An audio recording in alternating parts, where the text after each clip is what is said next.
Ladies and gentlemen, welcome to the Business Brew. I'm your host, Bill Brewster.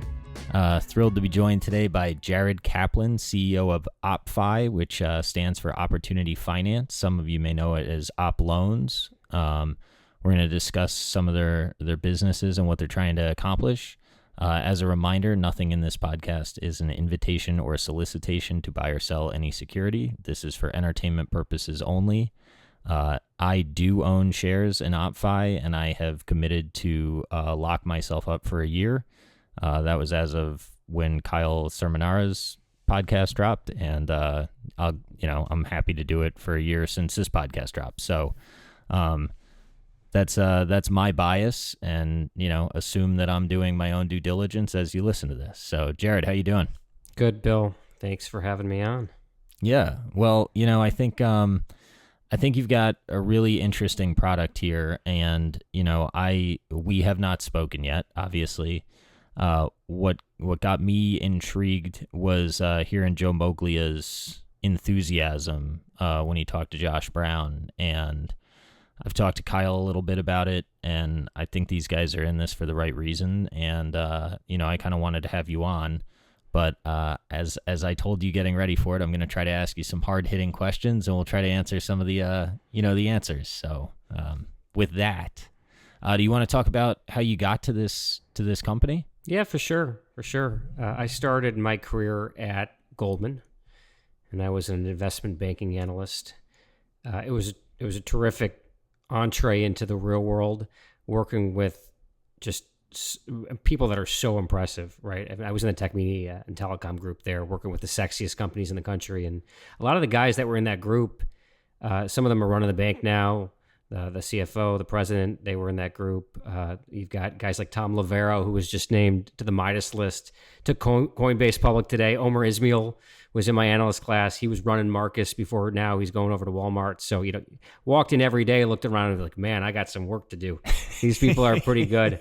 After banking, I went into private investing. I worked at a private equity firm called Accretive.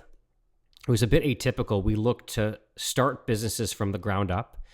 It's where I learned about a term, we called it value edge. And essentially, our definition of value edge was a business who could create value for the customer above and beyond their next best alternative. That was our basis of evaluating potential companies to start. And unlike Goldman, where I was working with some of these incredibly sexy technology companies, I actually focused on some of the most boring industries at Accretive. And it was quite helpful to the rest of my career here, because I recognized that some of the oldest industries, the Stone Age industries, are most ripe for reinvention. And I ended up getting really deep into workers' compensation insurance, which was not my lifelong dream.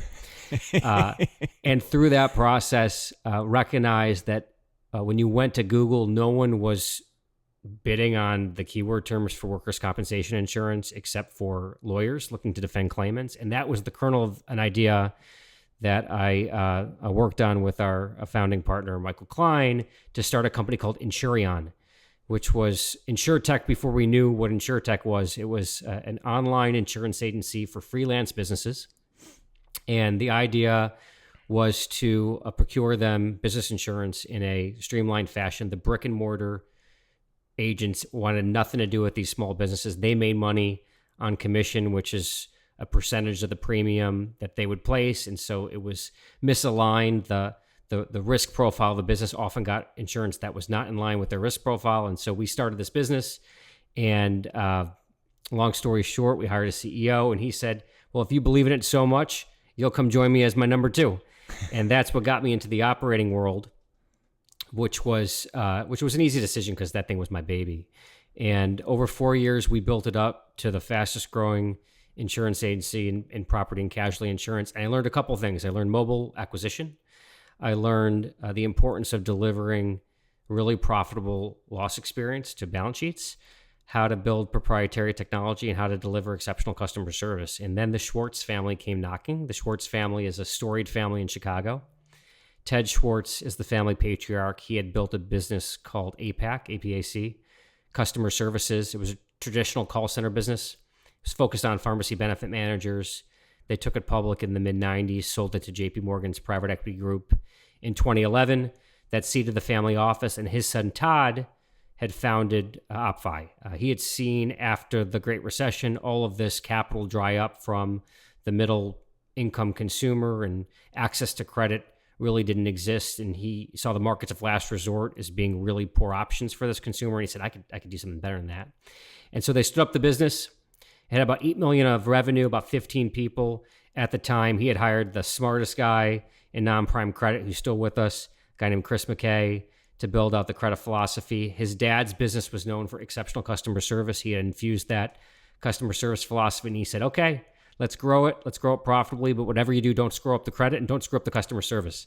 And so here we are 5.5 years later, and access is just part of the story that we're building. We're trying to build the digital financial services destination for this everyday consumer, but that is how I got here. And it just so happened that all those levers that we pulled at Insurance were directly analogous to this opportunity. I took the job because it was a CEO job, right? They don't come along too often. And I remember walking into Insurance as the number 2 being like, I'm not sure I ever can be a CEO. And at the end of my tenure years, like, I got to give it a shot. And so, the opportunity presented itself, and man, it was the best decision I've ever made. It's been a heck of a ride so far. That's awesome. At Insurance, you didn't hold the risk, right? You were in the brokerage position, right? So you were offloading it.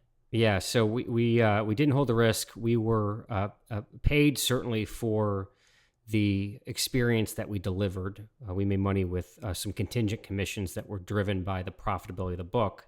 Okay. But there was a theme of asymmetric risk there, which was everyone thinks small business insurance is risky because one claim can wipe your premium out. But the truth is, if you can aggregate small businesses, they don't file claims very frequently. And so the business is unbelievably profitable from an underwriting profit perspective. And there's a similar theme with OppFi, which is traditional credit scores are typically looked at as a metric of creditworthiness. But if you're able to see past a traditional credit score and use alternative data to determine someone's ability and willingness to repay, you can essentially underwrite a very viable product. And then after you've figured out a customer who's creditworthy and you're able to facilitate access for them, they're incredibly grateful. And now the opportunity is to help them graduate back to the mainstream and then wrap around other financial services products over time. Yeah, that makes sense to me. I think that one of the things that's a bit confusing from the outside is you see words like, I was reading your proxy, and it's like, it's AI, Snowflake is involved in it. It discussed in the proxy, right? Because you use that as a service provider, and it's kind of hard to for me to get my head around. Okay, well, how sustainable is this data advantage, and what is it about the tech that is sort of moaty, for lack of a better term? For sure. By the way, if you don't say AI, machine learning, crypto, and blockchain in a financial technology podcast, what are we discussing, right? Those are table stakes. Yeah, well, that's some of the concern, right? It's okay, well, how much of this is reality and how much is marketing? Yeah, I you can look at our results for reality. I always point to results and the fact that we've been able to run the business GAAP profitable for 5 years is a testament to, I think, the secret sauce that exists within the decisioning tools. It starts with data. We've got over 7 billion data points at this juncture with the company's history. We facilitated over 1.5 million loans, over 14 million repayment events. We get about 500 attributes per repayment event. So that's how you get to the 7 billion. And it's some really interesting data from a source perspective. So we look at everything from literally how you fill out the application, how fast you go, do you delay on answers that you should know? Pretty obviously. We look at bank data very heavily. About 90% of the cases, we're able to get about 90 days of transactions from customers. It's a very onerous, frictional process. That's why a lot of platforms don't do it, because to convince someone to be comfortable to log into their bank account and send you that data is a high bar, but we become really, really good at it. And with that data, you can look at an enormous amount of interesting attributes: what you spend your money on, how often you go negative, average account balance, how many times you pay NSF fees. We work with alternative data providers to get a number of other attributes, and that all aggregates into our proprietary scoring, which we do use the best in class of AI and machine learning to continuously improve and champion challenger and get better and expand access without driving up losses. I mean, that's the whole key. And we've been really successful at that. When we first started, we were probably close to the a 4% ish number of the number of applications that ultimately got approved either by us or by banks. And we've doubled that now to about 8% and, grown it pretty rapidly with the static pools being incredibly consistent and stable. So there's a lot that goes into that. It's a never ending process. And I think it is an incredible, sustainable competitive barrier that we've been able to set up and get a bit of a first mover advantage for this customer set. Do you want to describe sort of the turn up process that you have? For sure. So, our segment, and we're serving these 150 million consumers in the country that have less than $1,000 of savings. It's crazy that the number is that high. I didn't recognize that before I was approached for the opportunity, but this is not a low-income consumer in most cases. It is your median U.S. consumer. So they're making 50 grand. They have a job. They have a bank account. In fact, half of them bank at the biggest banks, the big bulge brackets. Half of the customers are at the largest banks in the country. Really? Yeah, it's not. And they not, can't get access to credit there? No access.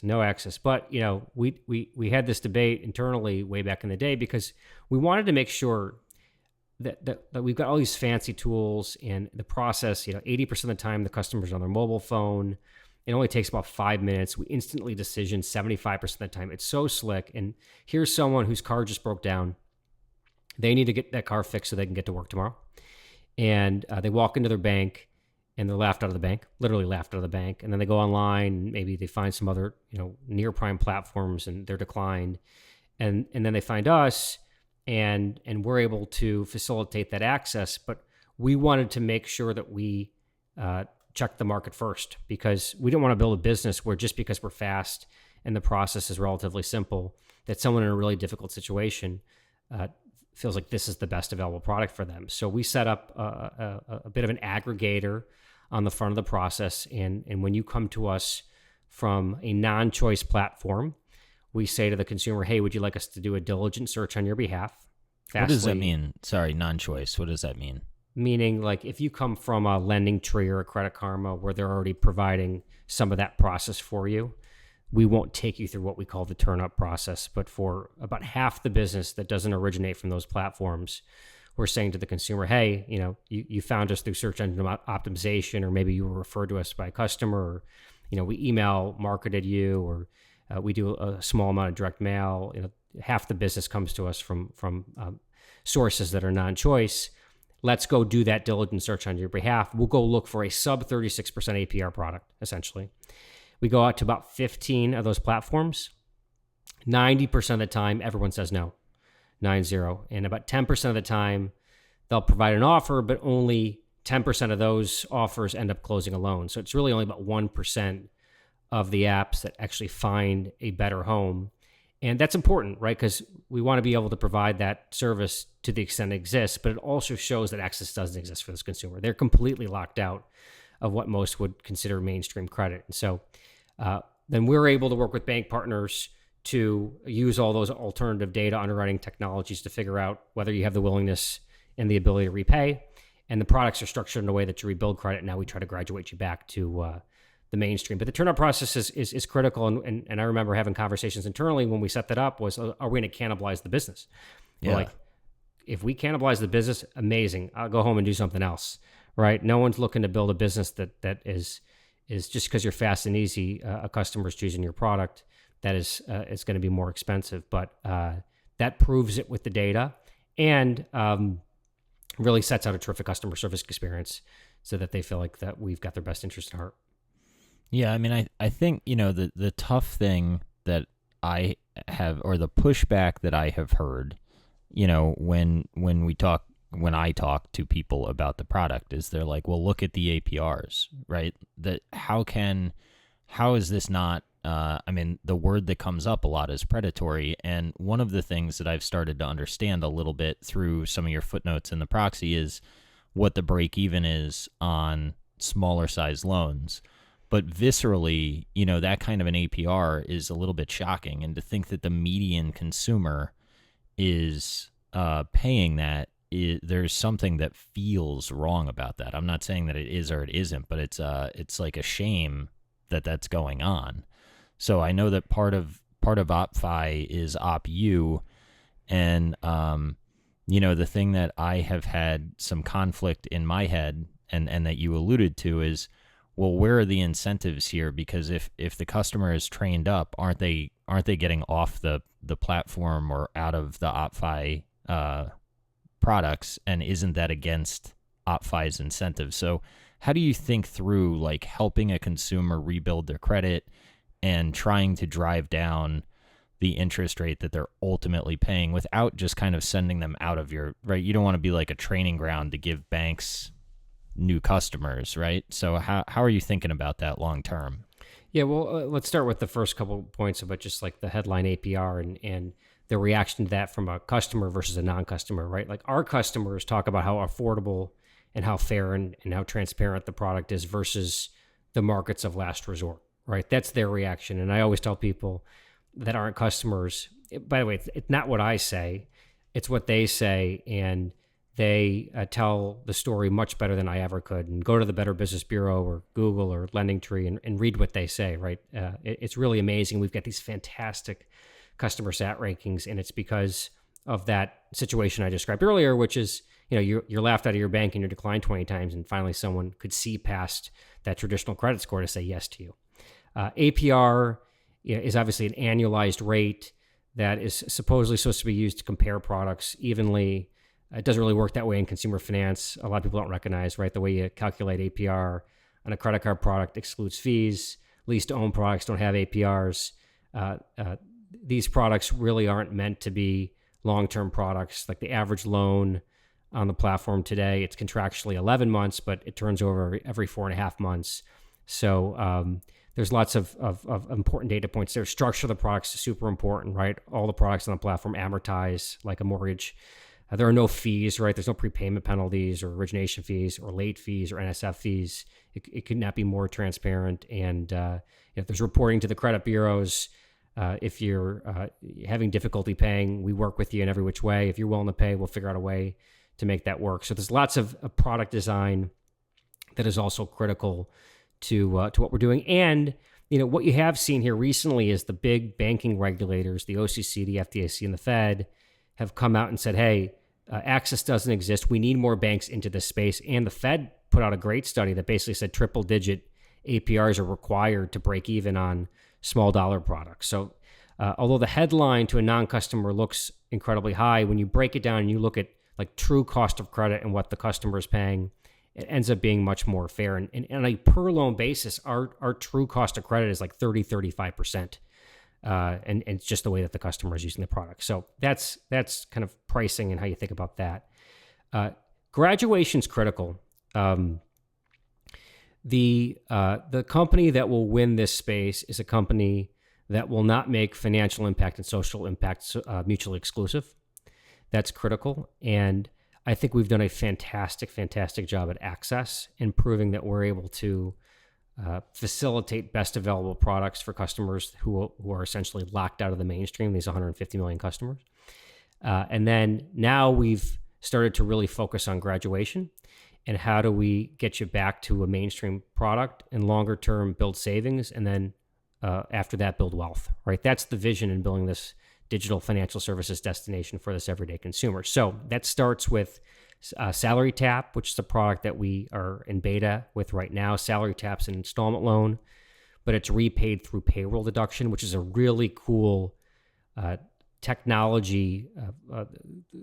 Payroll deduction itself is not a technology, but there's a lot of momentum behind technology that makes the act of payroll deduction a lot more simple than it ever used to be. And if a customer repays you through payroll deduction that's highly secured, these products can be offered at 20% their current cost. So it's a win-win for everyone because it's much lower cost for the consumer, and it is still a profitable business for platforms because the losses are much lower.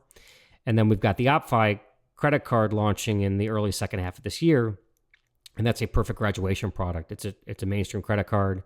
Revolving credit has a higher weight on traditional credit scores, so you should be able to improve your credit score faster. And what we're going to do is for customers who have shown a track record of repayment on the installment loans is get them to the credit card over time, which is a much more sustainable long-term finance. But we have to quantify this stuff, right? And we're going to quantify it by talking about graduation rates. We're going to hopefully quantify it by being able to point to improvements in traditional credit score, and just do what we say, which is for someone that has proven the ability to willingness to repay is to reward them over time. And if we don't, we'll lose them. There's going to be the next OppFi that comes along, and we don't have to wait for competition to push that. It doesn't really exist today, but the market is so underserved and so large. You've got all these interesting players now looking at it. Square is piloting small dollar loans with Cash App. Chime is trying to figure out lending. U.S. Bank, fifth largest bank, has launched a product called Simple Loan a couple years ago, which is a very attractive small dollar product. So it's absolutely happening, and we've got to continuously improve and do the right thing for the customer to maintain our advantage. On the credit card, I was looking, and it seems like it's a $99 yearly fee. Is that accurate? That's accurate. Yep. Yep, and starts out at $1,000 credit limit, right? Yep. So when I was thinking about that, I was like, man, that is a steep fee because it's almost 10% of your credit limit up front. What percentage of customer? I mean, I don't know if you have this modeled out, and if you don't, feel free to say you don't. But like, do you know how many people are going to be paying with cash for that $99? Are they going to put it on the balance? And sort of like, how do you think through that? Because I keep coming back to the fact that, I want to make sure that I'm associated with a team that's trying to do the right thing. And, it's tough. I don't have the experience of having to go to somebody like you, right? Like I have access to banks, and I pay for an American Express, but my credit limit is much larger. Yep. So like I can't even contextualize what life is like at the $99 for $1,000 credit limit. And I know that may sound naive and ignorant and sheltered, but that's kind of what I am. So I'm trying to shatter that part of myself somewhat through this podcast, which is why I wanted to do this interview. It's a great question. The non-prime credit card market today, if you look at the major players in that space, it's typically a $300 to $500 credit line, with fees as a percentage of the line much, much higher, and poor mobile experience and very different customer service philosophy. So there's opportunity, we think, to reinvent that space with a product that provides much higher credit lines, much lower fees as a percentage of the line, and a terrific mobile experience and terrific customer service. And it's just another stop on the journey, right? So if you're going from a higher cost installment product to the OppFi card, your average rate is going to be about half of what it was in the installment product just by moving to the card. So that's hugely beneficial and much more cost effective. But like, I think we can both agree that's not the last stop on the journey, right? That's just the next rung up. And you have to continue to make the products better and look more like the products that you're used to as a customer rebuilds their financial health, improves their credit worthiness. So we're committed to doing that. It's absolutely a hard thing, right, to do, especially in this country. I mean, if you look what's happened in the country and why these products are crucial, it's because of that dearth of savings, right? The fact that people don't have savings. And why does that happen? That happens because wages have been flat, and the major costs of living have continued to increase, whether that's healthcare or education or childcare or housing.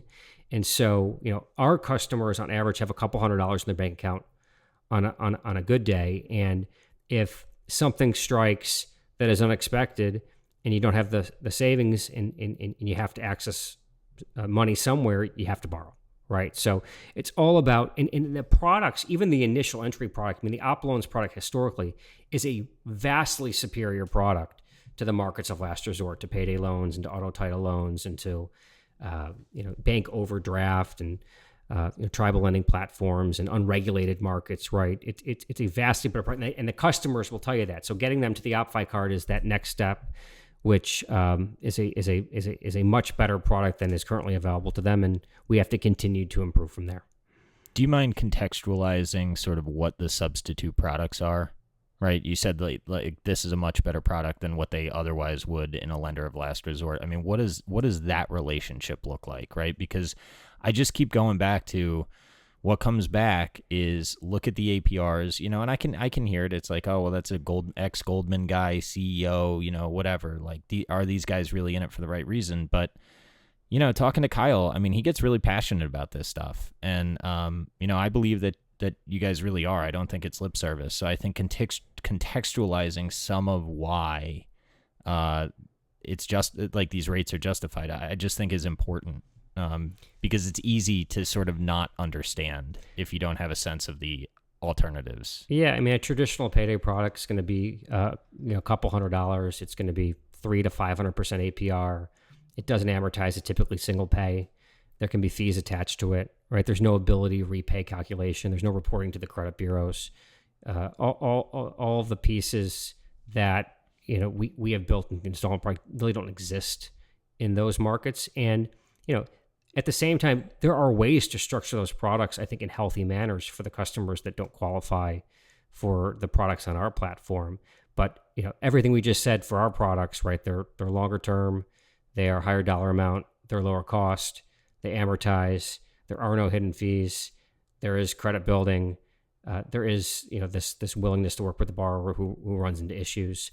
And so just by every dimension, we think it's a superior product to someone that, whose only option previously were in one of those markets of last resort.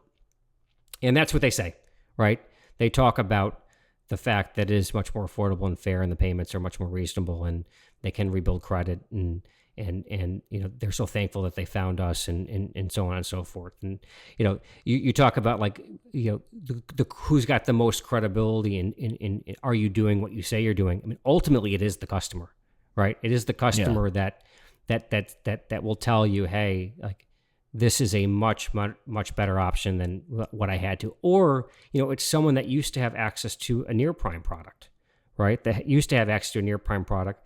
They've, hurt their credit score either inadvertently or not. And now they've been locked out, and this becomes the best option. Because we see a lot of those customers as well, customers who were, high 600s, and maybe they got a divorce or had something medically happen to them and their credit score caters, and now this becomes their best available product. And, we have to continue, and we plan to, right? We talked about that turn-up process today, where we essentially give away a chunk of the business by working with other platforms. We're going to start looking at that space as well, right? There's no reason why we can't continue to move up the spectrum and get more into the near prime world.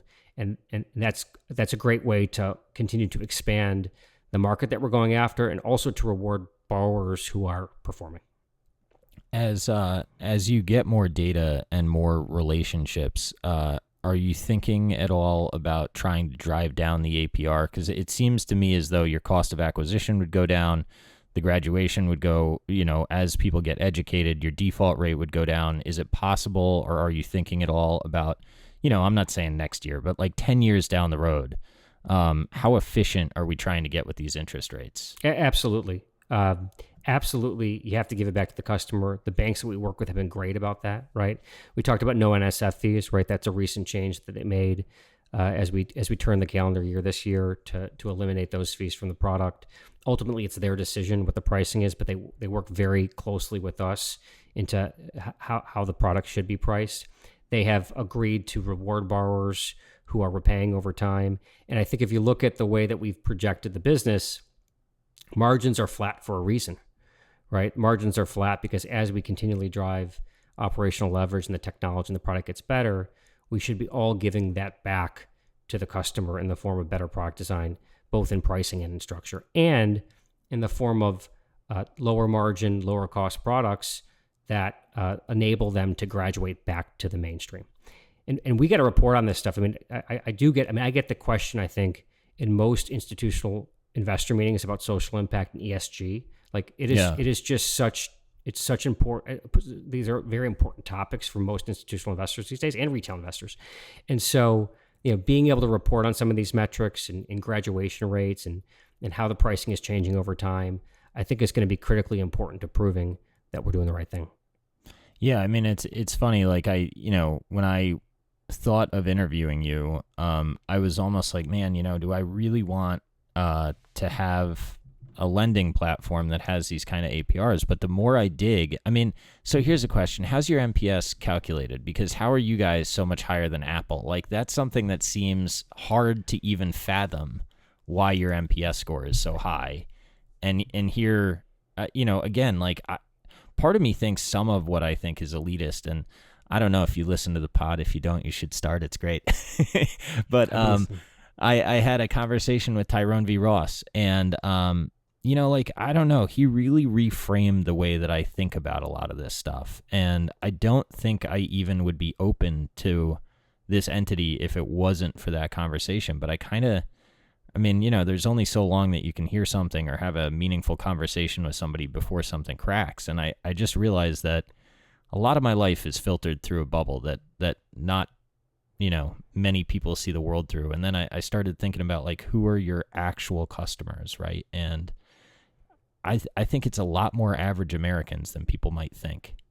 Yeah, the average customer is making $50,000. I mean, if you look at the U.S. Census data, it is a bullseye in the U.S. Census data. But remember, we're trying to give the business away, and we're unsuccessful, right? That's the first key data point. Is we are trying to see if there is appetite for access for this customer profile out there, and it does not exist, right? So that's why it's critical that these products exist. And you talk about the NPS. You go to someone.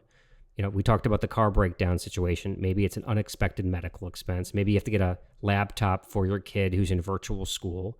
And, it is a frustrating experience to know you're a good person, to know you're going to pay them back, but everyone else says no. And so for the platform that says yes, that creates tremendous gratefulness, right? Tremendous loyalty, a big driver of the NPS. We also do, some pretty simple things like there's a phone number on the website and, we don't hide it. And although you can go straight through if you want, we get a number of people who will call us, and the number one question we get is, are you a real business? And the fact that we pick up the phone and we say, let me tell you about this business that we're building, right? We got the great business we're building in Chicago, and that creates a lot of trust and credibility in a time that someone is in a really difficult situation. I had the same skepticism as you did when I was approached, right? I was ignorant when it came to some of the macroeconomic realities of this country. And so I said, you know what? I'm going to go back to that value edge concept that I learned when I was investing. I want to understand the value proposition from the customer's point of view. I started listening to calls, and the first call was a woman, and she had called to thank us. Her daughter was in private preschool. They had increased the price of tuition. She had had a frustrating experience trying to get access, and then she had found us, and we had said yes. And with that capital, she was able to keep her kid in private preschool, and she was in tears, and she was so happy, and she was thanking us. And I was like, oh my goodness, right? Like, there is this real problem in the country. And if you ask me how you fix it, more banks have to get into this space. We talked about half of our customers, right, bank at the largest institutions, right? They're banking at JP Morgan, they're banking at Wells Fargo, they're banking at Bank of America, but they don't have access to these products. They're completely ignored. The way that we can get pricing and product structure to advance even faster is if you get the largest banks with the lowest cost of capital that have the deposits sitting there, which means the repayment is more highly secured. Like that's the answer here. But just kind of ignoring the problem and saying, oh, they're going to figure it out. They won't figure it out. It doesn't exist. They're just going to end up in products that are worse. So it doesn't mean we can't get better too. Like, we continually make the products better every single year. We still have a long way to go, and we got to keep doing that to do the right thing for the customer, but also because it's such a big underserved marketplace. If we don't do it, someone else will do it. What is precluding the banks? I say this as somebody that worked at a commercial bank in the past, and I suspect it's typical box checking, but I don't know. Like, it seems odd to me that the banks have customers that y'all are just able to pick off because they don't want to serve them for some reason. Like, what is it? I think it's a couple of factors, right? But even the way that we are able to help our bank partners determine creditworthiness is a huge driver, right? I mean, the banking way of thinking is if you have less than a 700 FICO, let alone 650, let alone 620, you're not creditworthy. Right. So there's just a lot of bias there of how do we determine creditworthiness through alternative methods that can make these products saleable from a profitability perspective. I think there's a misnomer that these customers are, should be less of the focus because there's just less of a revenue generation opportunity across other products as well, and so they kind of get orphaned within these ecosystems, and that's the opportunity. And our bank partners, we work with community banks, and community banks see the opportunity, right? They see this unserved marketplace, and they have the choice of doing it themselves or to efficiently partner with a financial technology firm like us to get the best in class acquisition and underwriting and servicing to make it happen. And so that's why they're doing that. But I think with the financial technology companies, with the banks, with the reality of this marketplace, I think you will see the dynamic change quite a bit in the next couple of years. What do you want to go through sort of how the credit risk is held on your balance sheet and the choice of why to hold that credit risk? Because I do think that that creates a concern that is obviously reflected in the multiple today, I think, or the pro forma multiple. I think that's one of the major concerns, right? So of any real credit institution is credit risk. Yeah. So here's how we think about that. So the bank partnership model that we operate under looks, very similar to the best in class bank fintech partnership models out there today. The Affirms and the Upstarts of the world. Lending Club used to operate on that model. Now they moved to a bank. We essentially are the outsourced vendor, and the bank uses the platform. We have been hired to acquire and to underwrite and to service on their behalf. And then after the bank originates, we typically buy back about 95% of the receivable. And we then put about 90% of that on our balance sheet. About 10% of it we sell through, I call it quasi forward flow relationship. The thought being there, and this comes back to my insurance days, is that when I was a broker, I always wanted the full unit economics, because there's no better way to make GAAP profitability than to own the full dollar. And when you can manage risk well, and when the duration of the asset is relatively short term, and the asset has performed well through cycles, and we can talk about that last point in a second, we feel it's incredibly well managed, and that's the way you maximize unit economics. Now, we're obviously looking at the public markets, and we understand, I think, the importance of demonstrating hybrid financing structures, and there's lots of appetite to buy these loans and do more forward flows. So there's certainly the opportunity to do that, and we plan to do more of that as we get into the public markets. But the past, the decision was all about, hey, we really understand this. We think we're world-class at understanding the risk. We've got so much confidence in the assets that we're willing to hold those on balance sheet, and that maximizes unit economics. And remember, we built this whole business without equity, right? I mean, the Schwartz family put in about $12.5 million prior to 2015. Since I've been CEO, we built it all with cash flow from ops and debt capital. So we made it very efficient from that perspective, and that's because we've been able to drive the unit economics that we've been able to drive. So that's been the thought long term. And I think like this whole idea of credit risk, for this customer, when you look at like non-prime and you look at the Great Recession and what happened during the mortgage crisis, I mean, that was a situation where you had non-prime individuals taking out mortgages when they clearly did not have the income or the ability to repay, right? Like paramount to this model is ensuring ability and willingness to repay. And if you look at, not COVID, because COVID's been a very unusual dislocation, but if you look at the dot-com bust, if you look at Hurricane Katrina, if you look at the Great Recession, the non-prime consumer has always performed much better than near-prime and the prime consumer. And that's because in a dislocation, some of the near-prime world falls into the non-prime bucket, and they're some of your best borrowers. And because this customer is very resilient, right? They're recessionary in nature. They're in and out of jobs. They have multiple jobs, so they understand how to deal with some of these shocks. And so, we look at that and we think it's managed very, very well. And it's just a bit misunderstood by the market at this point. And at the same time, we can flex the hybrid muscle more and more. And Affirm does a really nice job at this, right? With on-balance sheet and off-balance sheet financing to show that we can finance with that mechanism as well. Yeah, that makes sense to me. I think that, I keep going back to, like, it's tough to hear about people that are scraping by that are so resilient that have to pay these, these rates. And I guess, like, as a shareholder, if somebody else were to enter the space and more competition were to come in and the rates were to be driven down, like, that would be an outcome that I would be okay losing to, right? Because I do think society would be better off that way. But it's hard for me to hold the thought that, you guys aren't doing something beneficial to society, and the NPS score is 84, and your Glassdoor ratings are really, really good. Like, it's I don't know, it's really mind bending to me. And what I came back to get comfortable with it is I've done some due diligence to the extent that I can call around on Joe and Kyle, and I haven't heard anybody that says a bad thing about Joe Moglia. And for him to put his reputation on the line here and back this product, I think says a lot. And that's kind of what opened me up. How did you think about partnering with these guys? We, before COVID, was trying to figure out what the right public market path would be. We were looking at a traditional IPO path. Right around the time that COVID was hit, the whole SPAC frenzy was beginning.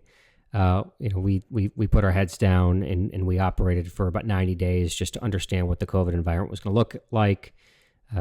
We were pretty confident after 90 or so days that the business was going to be, quite stable. And then we started to entertain some more conversations and figure out what the right public market path will be. And, we talked to lots of SPACs. If you're a financial technology company that's growing and profitable, right, you get a lot of attention.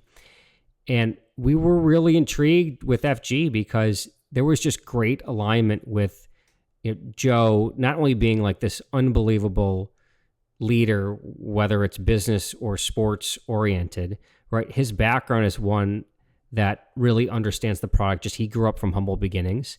And the customer that we're serving was not that different from what he had inherited at Ameritrade.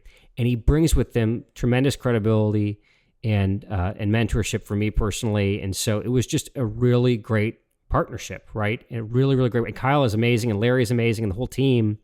It was a partnership that we felt, made sense to go that path rather than the traditional path, right? And there's some other pieces of the SPAC process that we thought were a better decision for us, but they just make us better, right? And Joe's agreed to lock up for 2 years as part of the transaction. He's not in this for the short term, right? He's in this for the long term. And, Ted Schwartz and him, both former public company CEOs, provide terrific leadership and mentorship for me as I transition into the public market. So it was a big part of the decision, right? And having Joe out there talking about this platform and the customer and why what we do is so important is definitely a benefit. Yeah. I would think it is. He's I've heard some stories about him, and he sounds like a really cool guy. So hopefully one day I'll get to meet him. We'll see. How do you think through, like, I guess there's a perception of regulatory risk here. What are your discussions like with regulators? I mean, is that perception as real as reality, or do regulators kind of understand what's going on in this space, and maybe it's the perception's a little bit bigger than reality? I don't know. Well, I think, we spent a lot of time talking to members of Congress, talking to regulators, and I find that most are quite educated on the realities of access in the country. What we have to help them with is, not all greater than 36% APR platforms are created equal. And for whatever reason, that's become the line in the sand that a lot of people point to, although, there's not really an economic reason to come to that line. In fact, I always ask, why isn't it 49? Why not 63, right? There's no economics. That's why that Fed report was so important when it came out. But our approach to regulators is to walk them through the business, to show them and talk about the turn-up data, right? And the fact that, we can prove that access doesn't exist. And we have a number of principles of which, we talked about here, just how the products are designed that we think should be legislated, right? We think the CFPB's small dollar rule, which mandates ability to repay and that you can't go and torture someone with NSF fees, is common sense and should be in place, right? And what we need is more regulation, but it's got to be in the form of consumer protection, not rate caps, so that you ensure access. Because the access issue doesn't go away. The demand doesn't go away, right? There's tremendous demand because the access doesn't exist. So the right way is to ensure that the supply is set up in a way that can provide access, but with the appropriate protections. So, and that's our conversations, right? And I do think the vast majority of people on the Hill really understand this and are looking for the right answers. And we hope that we can be viewed as the platform that does it the right way, and that legislation can be modeled after. And then some of the bad actors can, they won't be in business anymore. But that's okay. That's why we do it the way we do it. How do you try to sort of ingrain that throughout the organization? I mean, I'm not trying to heap praise on you. I want to ask you hard questions, but folks, if you're listening, like, go look at Glassdoor and see what the reviews are like. And, it's, you seem to have a lot of buy-in from your employees. So how does that start at the top? Is it creating, an incentive structure that's like, just how do you think through that and building, a team that's going the same way? I think a lot of people think it's mutually exclusive that you could have a high-performing business and a business that's a great place to work. We define our culture on the collective attitude of the employee based on a Sunday night before they have to go to work. That's how we think about it, right? We want people to be excited about going to work. Yeah, if they're dreading going to work, then you're closer to a law firm. No offense to my law firm friends. Yeah. But I do know your life. When you help people, that helps a lot, right? Just in going to work. Happy employees deliver exceptional customer service. I don't think OppFi is an easy place to work. I think, we're highly metric. During the days when we used to walk into the office, you walk into our office, right? It is 500 flat screen TVs that track every metric of the business in real time, right? Like, we are really? over it. And you walk in, you're like, whoa, this is, and now we got to figure out how to do that virtually for the long term as we move to a more flexible structure. But that was that feeling you got when you walked into the office. And it is, incredibly difficult from the fact that we are high performing, but we can also be a great place to work. And our second core value is hold the door. That's meant to be literal. It's like, don't walk past someone and don't say hello. Like, hold the door. And if someone's behind you, help them through it and treat people with respect and dignity. And I think that's a big part of what we've done. On the customer service side, I give the Schwartzes a lot of credit. We took that and ran with it. I used to send around every single 5-star review we got to the firm. It was so annoying, especially for the people that had been there. Like, what are you doing? But what better way to instill the culture of, like, we really care about our customers than to do that? And so we're just kind of maniacal about the whole thing. And thankfully, we've been able to attract, like, the best talent. And there's no better way to build a great company than to attract unbelievable talent, and no better way to ruin a great company than to lose that talent. We're really good at retaining talent. And I think I've learned just from observation and such in my career that retaining talent is a lot more than just compensation, right? It's autonomy. It's giving people the chance to fail. It's challenging them. It's stretching them. It's creating an environment where, like, you want to hang out with your colleagues outside of the office when it's safe. I always felt like the environments I was in when I was hanging out with my colleagues outside the office, I had a lot more fun in the office. Having fun's a great thing. So there's all these little pieces that we've been able to boil together. And then transparency.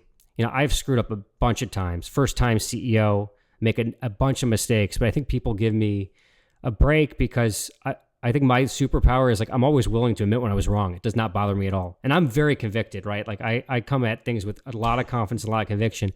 But if I'm wrong... Sometimes wrong, never in doubt. Yeah. That's how I am too. Yeah. Although lately I've been more in doubt than right, but anyway, I digress. Yeah. So that hopefully I think gives, we don't stand up there and BS, right? We give people the truth and transparency, and we get a lot of credit for that, I think, from a leadership team perspective. So lots of little things, and again, it goes back to the customer. You can't provide great customer service with unhappy employees, and so it helps for sure. Yeah. I mean, do you mind going through a little bit of what the customer service aspect looks like? I know you said you have a phone call. I'm big onto phone support, especially when it comes to financial services. What is the customer service? What's a loan work, not out, but like when you're working with a client, to stretch the payment cycle or to figure out how to repair whatever happened in their life. They lost their job. They're trying to figure out how to make it through. What does that look like? And what is OppU? How does that kind of, how does it all integrate within itself, right? Sure. So I like to think all the metrics are best in class except for the recoveries metric as it relates to delinquent accounts. That is deliberate. We call you up and we ask how you're doing when you're having difficulty making a payment and try to figure out if there's a way to get you back on track. Everything is done in-house. We don't sell any of the delinquencies, the charge-offs. We don't litigate to collect.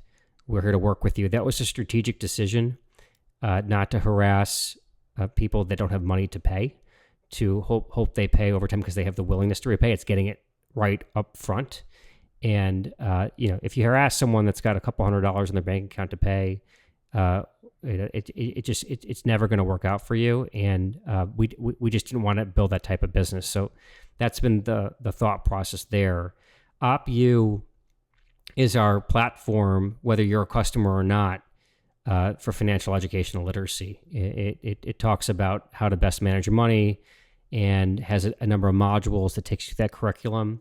We can do a lot more, and we plan to with OppU to integrate that into the product suite and potentially reward customers who have proven their willingness to go through that program and to certify their literacy, to then get that benefit through the products. So there's more to come on that, but like the content there is excellent, and now we just need to continue to build that into the core platform. So there's a closer integration, and we plan to do that for sure.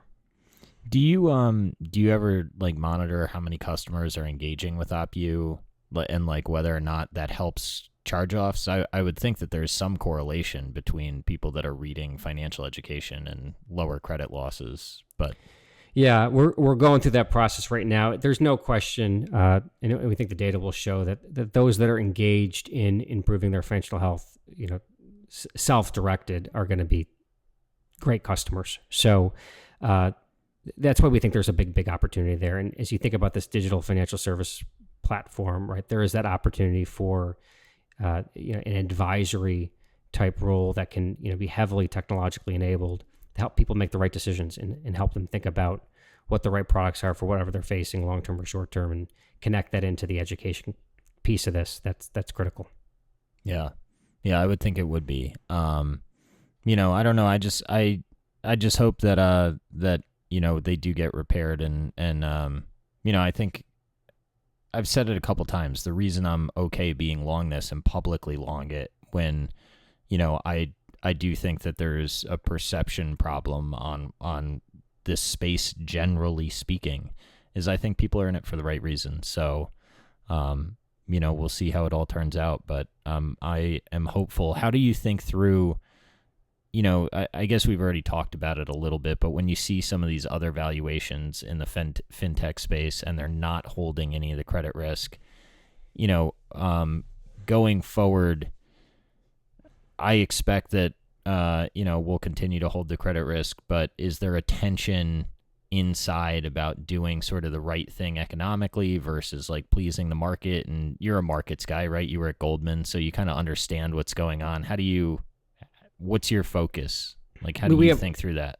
Yeah, I think you got to build the business with a long-term focus, a sustainable focus, always, right? I don't think you should get caught up into short-term engineering that makes a business look one way or the other. Like it's not my personality, it's not the company's personality. We're looking to build this for the long term. I think that vision that we've set out, it's a decade-long vision, right? There's a lot to build there that we want to build. I think certain products lend itself to different financing mechanisms. Certainly longer-term products, right? Multi-year type products. We would have a very different point of view at day one than some of these shorter duration products. So as we kind of graduate customers to some of the longer term, lower rate products, whether that's the salary tap product, whether that's some of the near prime products we expect to test, whether that's the credit card product, those will be financed with different methodologies and philosophies behind them. And the current business, we're obviously very comfortable, and I think we've shown our ability to grow rapidly and to manage the static pools. The static pools have been unbelievably consistent through the growth, and we've actually expanded access to that time. But there is an opportunity to make it a bit more hybrid, bring in some more of the traditional forward flow stuff. These assets yield. We're obviously in a very low yielding asset environment, so there is a lot of appetite there, and we'll figure out the right inflection point.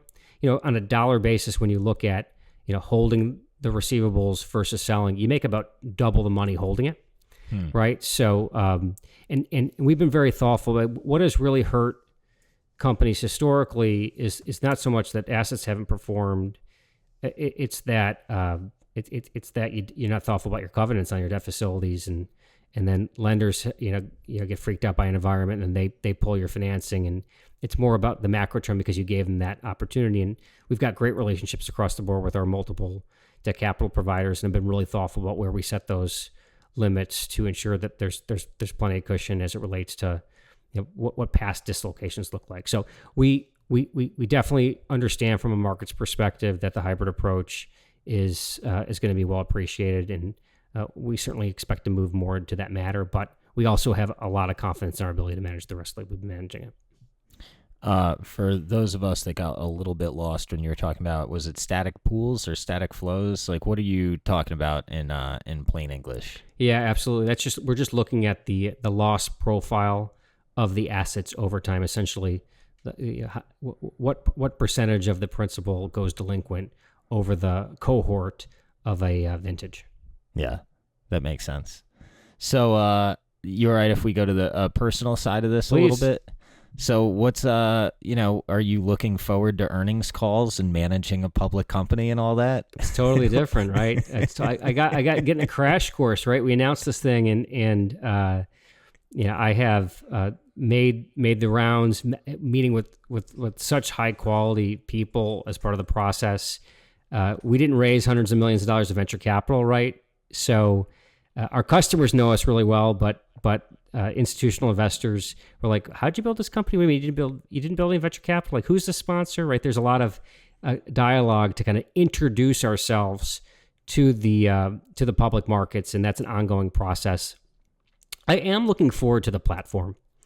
I think we realized about 2.5 years ago that we had to get much more vocal. We had tried to be under the radar, and we started to really build up our external presence across the board to build the brand a bit more as it related to some of the regulators, some of the members of Congress. Get out there, tell our story, make sure they understand how we were positioned versus potentially how other people were positioned. And being a public market company now, you've got that platform every quarter to talk about how the company is doing, and it can go well beyond financials, right? And go into the social impact story and the customer story and all of that. So I do think that's a big opportunity for us and gives us even a greater chance to differentiate what we're doing from those that came before us and those that will come after us. But it definitely changes my job. Definitely changes my job. And thank God I got like an unbelievable team, and we've built a Fortune 100 quality team of like the smartest, most hardworking people, incredibly diverse. I'm very proud of the diversity that we've built at the company, and that will make the transition that much easier. How do you think through, just given your time at Goldman and, how you see the world and whatnot, how do you think through like narrative driving? Reflexivity is my real question, right? Like messaging, creating momentum, creating buy-in and like all that. I mean, how much of that have you seen in your career is real versus like how much of it is just kind of puffery? It feels to me, I used to not believe in it at all. And now it feels like it's a very, very real thing. It's messaging is really a lot more important than I used to give it credit for. But the flip side is, as somebody that is a shareholder, I hope that you're not getting in the quarterly cadence of earnings hits and misses, right? I mean, that seems like the worst possible thing to get yourself in the rat race of. Yeah, I mean, we're long-term focused, right? As we build this out, definitely. I mean, there's a reality that you have to do what you say in the public markets. I think we did that on the debt capital side. We've built a tremendous amount of credibility there. starting with a very small facility to what we have today, $500 million of facilities with multiple partners, and that's because we pitched the story and we put our heads down and we executed and we got rewarded for it. So there's something similar. Sorry, it's a revolver, right? We have several different facilities. We have a couple traditional warehouse facilities. We've got Holdco facility. We've got what I call a reverse forward flow facility. So across the board, we've got about a number of facilities that we use. But my point there is it's matured dramatically right over the last 5.5 years, starting with, I think it was a small $25 million warehouse facility that we started off with very high cost of capital and low leverage, and lots of cash locked in the lockbox. And now that's a much different story because we've executed, and we've got to do the same thing on the equity capital side. Messaging is critically important, right? It's how people understand who you are. You just got to back it up, right? We don't have a lot of tolerance for just speaking without doing it, right? We try to be very data focused and back everything up, everything we say with data. And we're not going to go out there and just talk about all this great stuff with not being able to show what we have. We've committed to 2 of these new product launches this year, the Salary Tap product and the OppFi credit card product. Those are crucial to the mission going forward. We have to deliver those. They have to be as successful as we think that they are. And then we have to continue to build out this digital financial services vision, this destination vision, which is includes a number of additional products along the way that we've got to execute on. So the complexity goes up on top of the public markets, but we're ready for it. And so yes, like the messaging is critical, but we got to back it up with real substance. Yeah, no doubt. I did see your app has, it looks pretty slick. And I would imagine that that's a unique product in this customer set. Is that a fair comment? I think a lot of the uniqueness you can't see. It's all the fancy conversion rate optimization stuff you do behind the scenes to drive traffic through the process, right? You want to make it super simple on someone's mobile phone. 80% is mobile phone at this point, and you have to continuously test it to get to the right pathways. I think we talked about the bank verification process. I mean, getting someone comfortable to log into their bank account and send you their data. That there's a look and a feel to that. There's a messaging to that. There's a communication component to that. There's also a technological component to that.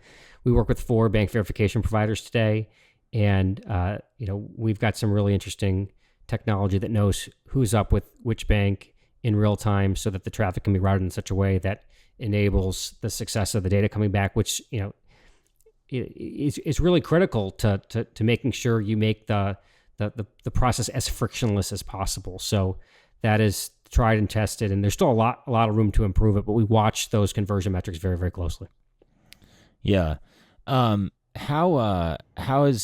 your business morphed from mailing? I mean, it started out as a mailing business, right? To get the leads in the very beginning, or obviously not exclusively, but I thought that I saw somewhere north of 70% was mailers back in a couple of years ago. Is that accurate or no? Yeah, that was the initial business that we started building out, probably 2015, 2016, was heavily direct mail, which a lot of platforms are. Direct mail works really well still, but we had this point of view that anyone can mail the mailbox. And so actually the first employee we hired after I joined was a comedy writer from Second City in Chicago.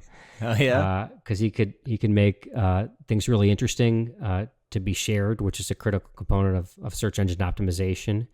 And today we lead with the lower cost acquisition strategy, search engine optimization, customer referrals, and email remarketing. Those 3 account for about 25% of the business. About 55% of the business is driven through what we call strategic marketing partners. Those are companies like LendingTree and Credit Karma and 50 plus others. They're not the companies that will take you through their application with their brand and then sell it 15 times. They're the platforms that will refer customers to our platform so they see our brand and the bank's brands. We have a sophisticated API that we've built, which allows us to work with those partners and to essentially make their conversion as efficient as possible by focusing on where they source their data. The tighter you can make those processes, the better it is for the customer, the better it is for the platforms. And then, I think it's 16 or 17% of the business today, which is direct mail, and a couple hundred basis points for other sources. But all that leads to cost of acquisition, right? So we acquire customers for about $200 per customer, about $60 per loan. And, whoever wins acquisition has a big lead in the space. It's a big part of the cost structure to get to ultimately, the lowest prices out there. So we will continue to invest in driving cost per acquisition down over time. I was shocked when I saw the Fed paper that you cited in the proxy on the break-even rates that are needed on the smaller loans. And I guess, any edge that you can get to drive that down, I would think is big, right? They may not be fixed, I guess with acquisition it starts to get more variable as it gets better and better. But that was shocking to me. Yeah, I think we talked about 75% of our decisions are in real time, and it was 0% 5 years ago, right? And approvals, we're up to 40% automated approvals as of the first quarter. We expect to be close to 60 by the end of the year. All of that drives operational leverage, which means people can be more productive, right? We've got cost of capital that we've improved as the debt capital markets have gotten more comfortable. Cost of acquisition has come down. Losses have remained stable. We've been able to convince the banks to continue to improve the access box. So if you just keep on doing that, you could build a more and more profitable business. And it goes back to your original points and how we've thought about this, right? We've taken the approach of plowing that back into the product design to make the products lower cost, to make sure that they're structured in the most defensible manner, and that's why the margins are considered to be flat going forward, right? We are committed to doing that. I think we make a fair gap net income margin today, about 15%. But if you didn't do any of that stuff and you just kept on, just driving all of the components of unit economics down, you'd end up with certainly higher margins. And we've made a dedicated decision not to do that. Yeah. Well, it sounds like it goes back to your job after Goldman, right? And sort of that philosophy of delivering value for the customer and returning some of that value to them. Yeah, that's how a customer makes a decision, right? So a customer, especially in this space for the access piece, they are going to make a decision who delivers the best value creation opportunity for them. And all of the other pieces are certainly important, right? The fact that they do trust us, that they do find us to be a credible company, that helps in the conversion decision, but pricing's important as well, for sure. Cool. Well, I thank you for stopping by, man. I know you're a busy guy, and I don't want to, I don't need to take you all the way to the end of the time that you had, but if there's anything you think we missed, or if you want to say anything, feel free and we can go somewhere else. Otherwise, I'll let you get back to your life. No, this is a great opportunity to speak to you and to your audience. I think we are, you mentioned earlier the FG team and how solid they are, partnering with them. We're looking forward to getting this thing closed and putting our heads down and executing and doing what we know best, which is just going to work every day and providing this terrific customer service experience to our customers, but also a vital lifeline that they need to solve whatever unexpected expense just came into their life. So thank you for the opportunity. Yeah, well, thanks for joining me, and have a good one, man. You too. To those watching on YouTube, there was no clothing change mid-interview. I scheduled a follow-up because I realized that, I do these things off the cuff, and as I listened to the other episode, or to the previous part of this interview, I was very embarrassed that I asked Jared if he only had a revolver as the debt facility. That is a noob mistake driven by conversational discussion. I should know that as a banker. I am upset with the question that was asked. Just know that. That's on the record. But more importantly, I felt like when I listened to it, I didn't do a good enough job kind of going into your banking relationships, Jared, and how the business model interacts with banking relationships and what that kind of what am I trying to say here? How dependent is it? How real is this relationship? Kind of what do people need to know about the bank partnership, or sure. Even if it's not a partnership? I apologize for that word, but I'm just trying to frame it. Yeah, I'd love to tell you that we are incredibly unique and novel in forming a partnership with a bank as a fintech company. But the truth is, many of the best financial technology platforms have gone to market through bank partnerships. Affirm, Upstart, very similar delivery models. The reason is banks big banks can potentially do this themselves, but smaller banks, community banks, and regional banks see these massively underserved marketplaces, and they lack that expertise of acquisition online or through a mobile phone, of using alternative data to underwrite, of servicing at scale with technology in the way that the customer wants to be done business with. And so we have 3 bank partners. They have all hired us to perform those operations on their behalf. They don't have that expertise in-house. The way the relationship works is they will originate the loan. They are beholden to their federal regulators and their state regulators, and they hire us to do everything else. And after they originate, we buy back that receivable, about 95%. That's not novel either. But it's the way you create the most harmonious go-to-market. And banks have the ability, based upon federal law, to lend nationally based upon their state domicile. So that's a much more streamlined approach. We started off as an 18-state directly licensed lender. There was a different product in every state. It created lots of inefficiencies, and really the customer loses. When banks do this, the customer wins, because banks are set up to do it most broadly at the lowest cost. They have a lot of built-in mechanisms to allow that, and so it creates this terrific partnership. Now, I'll tell you, there is a misnomer out there, and some of the consumer advocate groups will sometimes refer to these as rent-a-bank charters and some really salacious names. I will just tell you, we have 3, as I said, three Utah banks. To get them to bless us, the amount of bank level compliance we had to build is crazy, right? I mean, we have built bank level compliance to do that. They maintain approval rights on essentially the entire process. I often joke, I can't go to the bathroom without the bank approving it. And that's the way it should work. I mean, they're ultimately on the hook for this. And if you would ask me what's the best way in our space, specifically small dollar lending historically, obviously we're expanding that to other products, but the small dollar lending space, it should all go through the banks. But big banks like US Bank, who has Simple Loan, that's their product, that's competitive, they have the resources, they could do it themselves. And let the community, the regional banks, the credit unions partner with best-in-class financial technology firms so that they can build their businesses, which is the route that we've taken.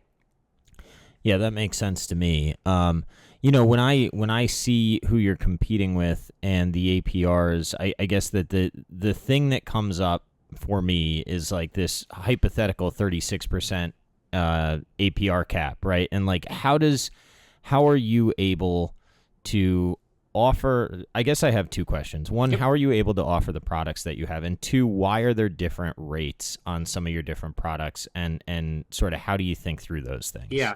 So, by the way, the banks control the pricing. It's their credit box. We're making suggestions. It's ultimately their decision. We can't do it by ourselves. We have no right. It's the bank's right. The pricing, which is done in conjunction, is based upon risk, right? So the OppLoans product, which is the historical product, that's got an APR range of 59% to 160%.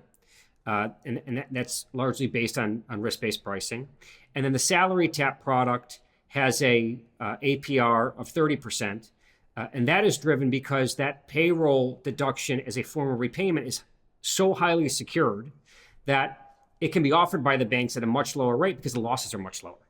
And we're not, I think when I say we, it's us and the banks. No one says that the 59 to 160 in the OppLoans product is the way it should always be. In fact, I give the banks a lot of credit, right? They have demonstrably improved pricing and product design over time, and I think it behooves us all to continue to do so. That credit card product we're launching, the OppFi card, that will have an all-in yield in the 50s or 60s, right?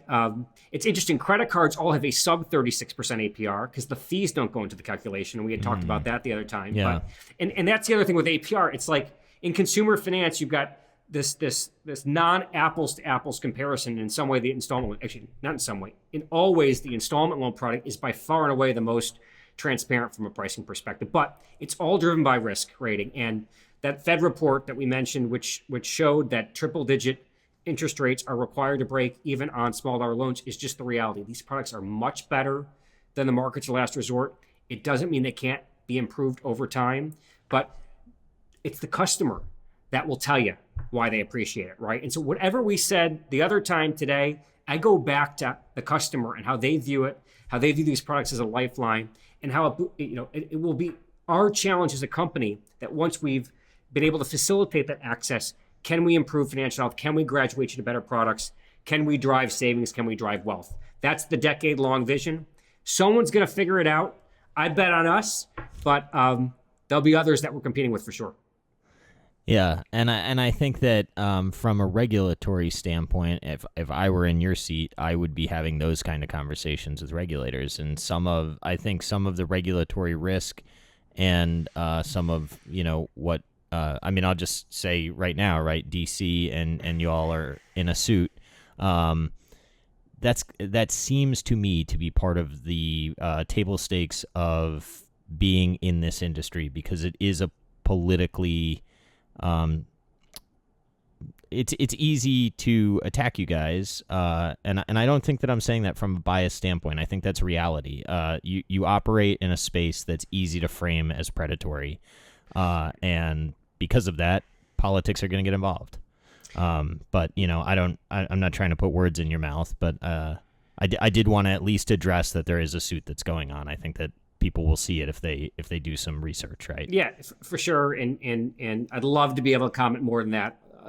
What I can say, right, is we believe 100% behind our business practices, and we are prepared to vehemently defend ourselves there. But regulatory risk is a fair question, right? It is a key risk for the business. We think a lot about it. I think the best way to build a business that is regulatory agnostic is to diversify, right? That's why we're heads down on Salary Tap and the OppFi credit card and mobile banking, potentially point of sale in the future, right? These are all products that diversify regulatory risk. And then we got to educate, right? We're investing internally in our government relations team. We are building relationships with key people externally. I spend a lot of my personal time meeting with members of Congress, meeting with regulators, using the turn-up data to show people the issues with access. And we want to get legislation passed. Like, our goal is to get small dollar loan legislation passed, which ensures access with the appropriate consumer protection. And a unified government gives us a better chance to do that. And I will tell you, in my conversations, people get it. They get it, right? And no one likes high rates, and we can debate where high rates are. We'll all agree, though, that some of the legacy products on the platform are high rates. They're a heck of a lot better than what the alternatives were previously. And together we can work to even better answer to the customer over time. But we spend a lot of time thinking about it, and it's the right question to ask. How do you see, if you think like 10 years out, I hear you're talking about, and I know 10 years, forget about 6 months is hard enough to figure out, especially coming out of a pandemic. But, what do you see for this institution? Because it seems as though there's a long runway of products that you're thinking about introducing for the customer, and, just be interested to hear you riff on what you kind of want to build here. Right. So it starts, you said a lot of people can call the product predatory. I always say, hey, we try to give the business away. We are trying to give the business away. We are unsuccessful, right? That turn-up program, again, 90% of the time, no one bids on the customer. And even the 10% of the time they do, they only close the loan 10% of the time. So 1% of applications, we're able to find a sub 36% APR home for. We shouldn't be giving that up, though. As we continue to grow and get data, we've used that as the data point to prove that access doesn't exist. We can move into near prime in addition to payroll deduction lending, in addition to the credit card, in addition to mobile banking, in addition to point of sale. Mobile banking allows you an entree into savings. Our thought there is, as you graduate customers back to near prime, they will have more money because there's less frictional costs from an interest perspective. We can think about some creative dividend policies as well, that as people repay, we can maybe fund a savings account for them. And a good day for our customers, $300 in the bank account. So we can quantifiably show that we're building their bank account. We can surround that with financial education, some credit counseling to help them as well think about how to better manage their money, tie that financial education to incentives from a product perspective, from a pricing perspective. And then longer term, there's a whole evolution, the digitization of mortgages. Our customers don't have enough money for a down payment today, but if we're able to drive savings, we can get into the digital mortgage space. And then Joe Moglia knows a thing or two about investing. So there's no reason that we can't develop an investment platform once someone's got savings and allow them to build some wealth. And we don't have to build that directly. We can build, buy, or partner for that. But that's the overall equation. And ultimately, you can measure success by the financials, right? Are we hitting our numbers?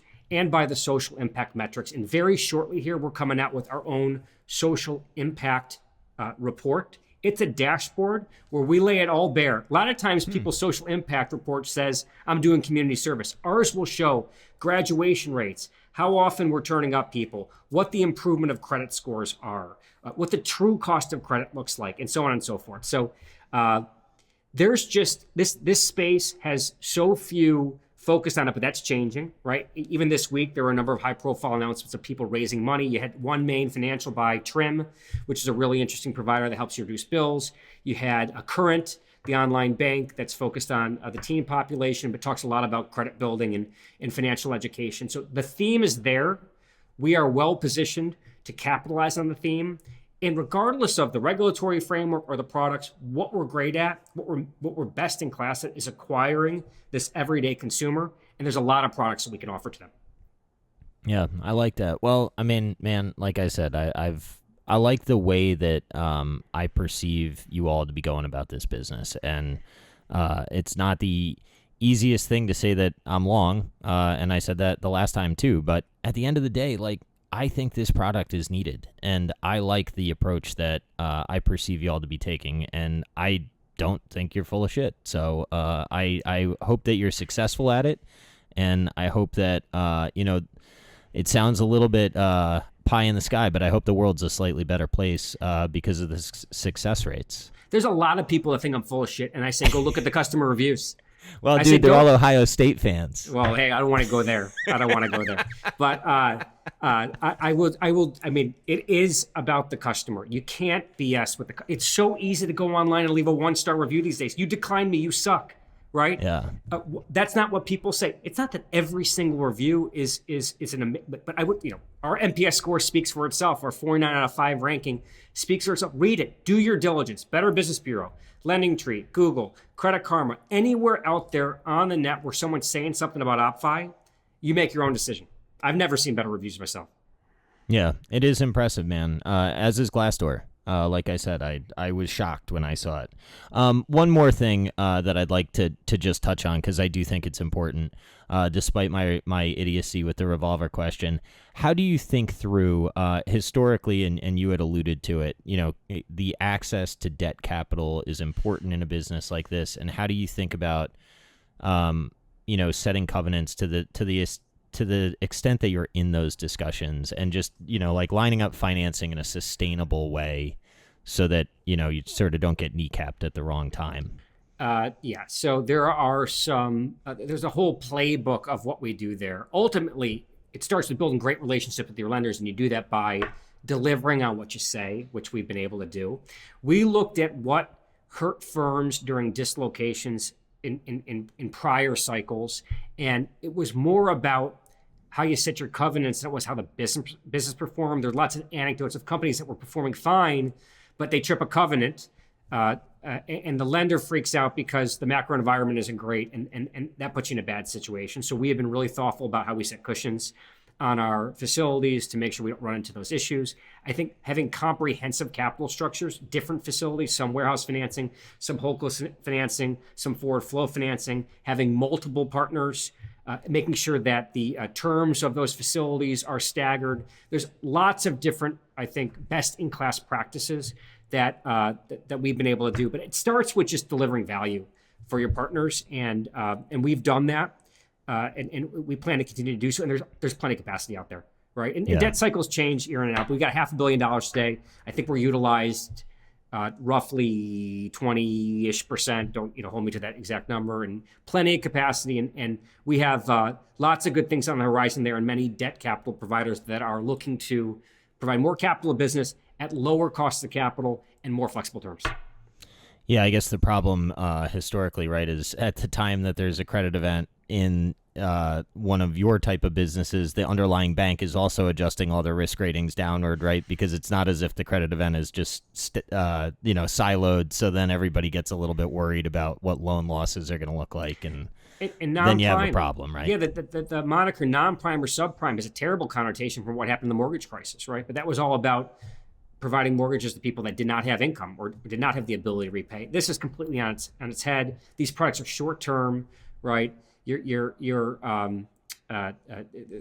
much smaller dollar amount, right? On average, $1,500. So there's a lot of different dynamics here that are completely different. And the near prime or the prime consumer, the variability, the variance of loss performance during a dislocation is much, much higher than this segment. In this segment, sometimes the performance is even better because you've got near prime folks who have fallen in. And we put some pages in our analyst deck that showed TransUnion data and what happened to the different customer segments during the Great Recession, during Katrina, during the dot-com bust. And that's empirical data that's really important for people to understand as far as inherent credit risk during cycles.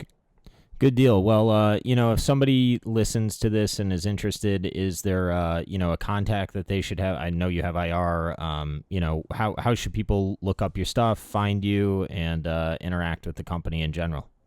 Yeah, so we've got our IR contact at OppFi.com, OppFi, and I'm always happy to reach out to me. Jared, Jared at OppFi.com, and if I can't answer it, I'll get you someone that will. But we have been having a lot of fun. It's been an educational process getting to know the institutional investor community. We talked about how we're a bit of an unknown entity from investors because we never raised outside money, and we want to build the relationships, and happy to answer any follow-up questions that may be out there. All right, well, be careful what you wish for. You may get a lot. I know. Hopefully that means people listen, right? So That's right. Thank you for doing the follow-up. I appreciate it, man. I wanted to make sure that it was right. Yeah, thanks for having me, and I hope my wardrobe was equally appropriate this time. I think it was. It was.